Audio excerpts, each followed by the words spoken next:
നമസ്കാരം, ദീപിക ന്യൂസിലേക്ക് സ്വാഗതം. പ്രധാന വാർത്തകൾ. അയോധ്യ രാമക്ഷേത്രത്തിലെ സംഭാവന പണം വകമാറ്റി തട്ടിപ്പ് നടത്തിയത് കോളിളക്കം സൃഷ്ടിച്ചതിനു പിന്നാലെ ശ്രീരാമ ജന്മഭൂമി തീർത്ഥക്ഷേത്ര ട്രസ്റ്റ് ജനറൽ സെക്രട്ടറിയും VHP ഉപാധ്യക്ഷനുമായ ചമ്പത് റായ് രാജിവെച്ചു. തട്ടിപ്പിന്റെ ധാർമ്മിക ഉത്തരവാദിത്തം ഏറ്റെടുത്താണ് രാജി. ചമ്പത് റായ്ക്ക് പുറമെ ട്രസ്റ്റ് അംഗമായ ഡോക്ടർ അനിൽ മിശ്രയും തന്റെ പദവി ഒഴിഞ്ഞിട്ടുണ്ട്. ഇതോടെ വിശ്വ ഹിന്ദ് പരിഷത്ത് പ്രസ്ഥാനവും കടുത്ത പ്രതിസന്ധിയിലായിരിക്കുകയാണ്. VHPയുമായി അടുത്ത ബന്ധം പുലർത്തുന്നവരാണ് ട്രസ്റ്റിന്റെ പ്രധാന സ്ഥാനങ്ങളിൽ ഇരിക്കുന്നവരല്ല. കേസിൽ SIT പ്രാഥമിക റിപ്പോർട്ട് സമർപ്പിക്കുകയും 8 പ്രതികളെ അറസ്റ്റ് ചെയ്യുകയും ചെയ്തതിന് തൊട്ടുപിന്നാലെയാണ് ഇരുവരുടെയും രാജി. ക്ഷേത്ര ട്രസ്റ്റ് പുനഃസംഘടിപ്പിക്കണമെന്ന് SIT റിപ്പോർട്ടിൽ ശുപാർശ ചെയ്തിരുന്നു. കേസിൽ അറസ്റ്റിലായ 8 പേരിൽ ചമ്പത് റായിയുടെ അടുത്ത സഹായിയും ഡ്രൈവറുമായിരുന്ന രാംശങ്കർ യാദവ് എന്ന ടിന്നു യാദവും ഉൾപ്പെടുന്നു. പ്രതിഷ്ഠാ ചടങ്ങിന് ശേഷം 3500 കോടി രൂപയുടെ പണത്തിന് പുറമെ വലിയ തോതിൽ സ്വർണം, വെള്ളി, മറ്റ് വിലപിടിപ്പുള്ള വസ്തുക്കൾ എന്നിവ ക്ഷേത്രത്തിൽ സംഭാവനയായി ലഭിച്ചിരുന്നു. ഇവയുടെയൊന്നും രേഖകൾ സൂക്ഷിച്ചിരുന്നില്ല. പലതും നഷ്ടപ്പെട്ടു. ഭാരവാഹികൾ വൻതോതിൽ സ്വത്ത് സമ്പാദിച്ചതായും കണ്ടെത്തിയിട്ടുണ്ട്. എന്നാൽ രാജിവെച്ച trust general secretary Champat Rai, doctor Anil Mishra എന്നിവരുടെ പേരുകൾ FIRൽ ഉൾപ്പെട്ടിട്ടില്ല.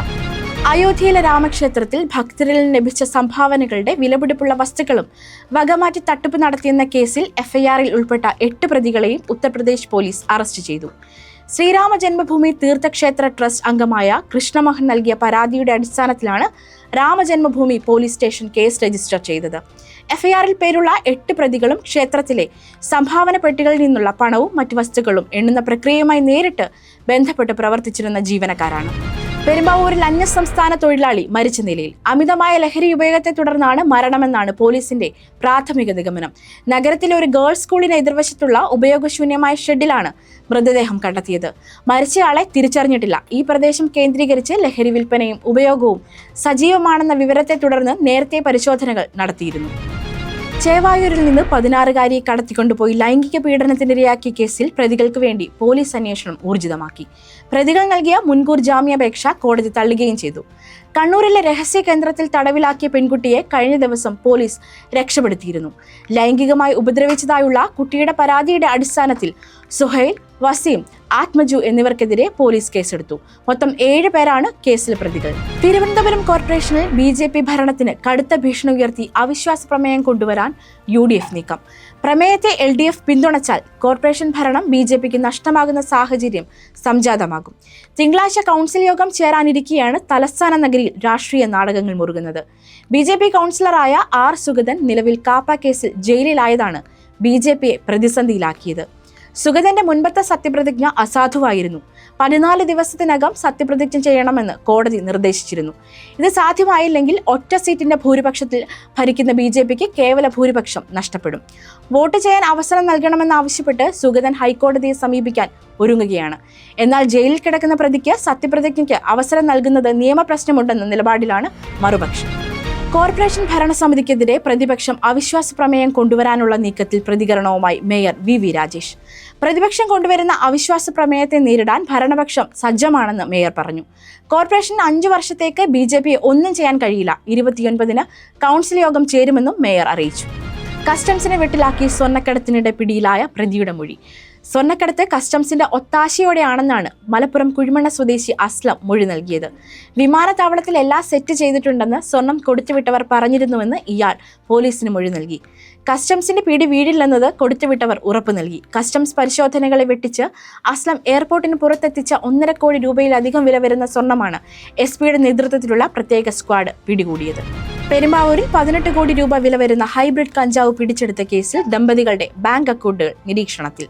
ഓപ്പറേഷൻ തൂഫാന്റെ ഭാഗമായി നടത്തിയ പരിശോധനയിൽ വൈപ്പിൻ ഞാറക്കൽ മാനാട്ടുപറമ്പ് സ്വദേശി ആയുഷ്, ഭാര്യ അനിക എന്നിവരാണ് വ്യാഴാഴ്ച പെരുമ്പാവൂർ പോലീസിന്റെ കസ്റ്റഡിയിലായത്. വലിയ ലഹരി മാഫിയയുടെ കണ്ണികളാണ് ഇവർ എന്നാണ് വിവരം. സമൂഹത്തിലെ ഉന്നതരുമായി ഇവർക്ക് ബന്ധമുണ്ടെന്നും സൂചനയുണ്ട്.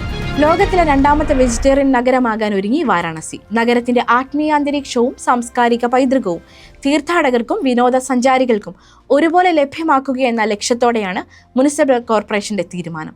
പദ്ധതിയുടെ ഭാഗമായി നഗരത്തിനുള്ളിൽ നിലവിൽ പ്രവർത്തിക്കുന്ന 400-ലധികം മാംസ മത്സ്യ വിൽപ്പനശാലകൾ നഗരത്തിന്റെ അതിർത്തി പ്രദേശങ്ങളിലേക്ക് മാറ്റുകയാണ്. ഹോട്ടലുകളും വെജിറ്റേറിയനിലേക്ക് മാറാൻ നിർബന്ധിതമാവുകയാണ്. ഉപജീവന മാർഗത്തെ ബാധിക്കുമെന്ന ആശങ്കയിൽ വ്യാപാരികളിൽ നിന്ന് ശക്തമായ പ്രതിഷേധങ്ങളും ഉയരുന്നുണ്ട്. ലോകത്തിന്റെ ആദ്യത്തെ ഔദ്യോഗിക വെജിറ്റേറിയൻ നഗരമായി പ്രഖ്യാപിക്കപ്പെട്ടത് ഗുജറാത്തിലെ ഭാവ്നഗർ ജില്ലയിലുള്ള പാലിതാന നഗരമാണ്. ഈ മാതൃകയിലാണ് വാരാണസി മാറാനൊരുങ്ങുന്നത്. രാജ്യത്തിന്റെ ആഭ്യന്തര രഹസ്യാന്വേഷണ ഏജൻസിയായ ഇന്റലിജൻസ് ബ്യൂറോയുടെ പുതിയ ഡയറക്ടറായി മുതിർന്ന IPS ഉദ്യോഗസ്ഥൻ മഹേഷ് ദീക്ഷിതിനെ കേന്ദ്ര സർക്കാർ നിയമിച്ചു. പ്രധാനമന്ത്രി നരേന്ദ്രമോദിയുടെ അധ്യക്ഷതയിൽ ചേർന്ന ക്യാബിനറ്റ് നിയമന സമിതിയാണ് ഈ നിയമനത്തിന് അംഗീകാരം നൽകിയത്. നിലവിലെ IB director Tapan Kumar Deka June 30 വിരമിക്കുന്ന ഒഴിവിലാണ് നിയമനം. ചുമതലയേൽക്കുന്ന തീയതി മുതൽ 2 വർഷത്തേക്കാണ് മഹേഷ് ദീക്ഷിതിന്റെ കാലാവധി. ഫിഫ ലോകകപ്പിലെ ഗ്രൂപ്പ് E പോരാട്ടത്തിൽ വമ്പന്മാരായി ജർമ്മനിയെ അട്ടിമറിച്ച് ഇക്വഡോർ. ന്യൂയോർക്ക് ന്യൂജേഴ്സി സ്റ്റേഡിയത്തിൽ നടന്ന മത്സരത്തിൽ 1-2 ഗോളുകൾക്കാണ് ഇക്വഡോർ വിജയിച്ചത്. ഫിഫ ലോകകപ്പിലെ മറ്റൊരു പോരാട്ടത്തിൽ കൊറോസോവയെ തകർത്ത് ഐവറി കോസ്റ്റ്. ഫിലാഡൽഫിയ സ്റ്റേഡിയത്തിൽ നടന്ന മത്സരത്തിൽ എതിരില്ലാത്ത 2 ഗോളുകൾക്കാണ് ഐവറി കോസ്റ്റ് വിജയിച്ചത്. ഇതോടെ 2ാം സ്ഥാനക്കാരായി ഐവറി കോസ്റ്റ് നോക്കൌട്ടിലെത്തി.